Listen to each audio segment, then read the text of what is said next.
Un couple homosexuel se voit reconnaître en Californie la paternité d'un enfant issu d'une gestation pour autrui, c'est-à-dire issu d'une mère porteuse. Pourtant, en 2015, lorsqu'il demande à ce que cette décision soit reconnue par le tribunal fédéral en Suisse, cela leur est refusé.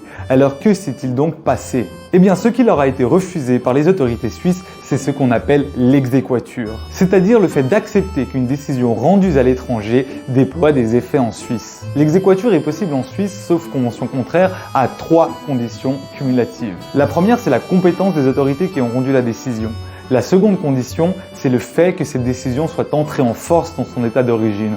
En d'autres mots, qu'elle ne soit plus susceptible de recours. Et la troisième condition, celle qui a posé problème dans le cas d'espèce, c'est que la décision ne soit pas manifestement incompatible avec l'ordre public suisse. Les juges de Montrepos, c'est l'endroit où se trouve le tribunal fédéral suisse, ont considéré que ce n'était pas le fait que l'enfant ait 2 pères qui soit problématique, mais bien le fait que ces couples homosexuels se soient rendus à l'étranger afin de contourner la législation en vigueur. L'interdiction des mères de substitution en Suisse a 2 buts, considère le tribunal fédéral. Le premier, c'est la protection de l'enfant qui ne doit pas devenir une marchandise que l'on peut commander à des tiers à notre bon vouloir. Et le second, c'est la protection des mères de substitution elles-mêmes qui ne doivent pas pouvoir marchander leur corps pour cette activité-là. D'après le tribunal fédéral, reconnaître ces décisions californiennes, eh bien c'était porter atteinte à cette double protection. En Suisse, le tribunal fédéral indique que s'il avait reconnu cette décision, eh bien cela aurait favorisé un tourisme de la gestation pour autrui, puisque les couples se seraient rendus à l'étranger pour ensuite faire reconnaître la décision étrangère en Suisse,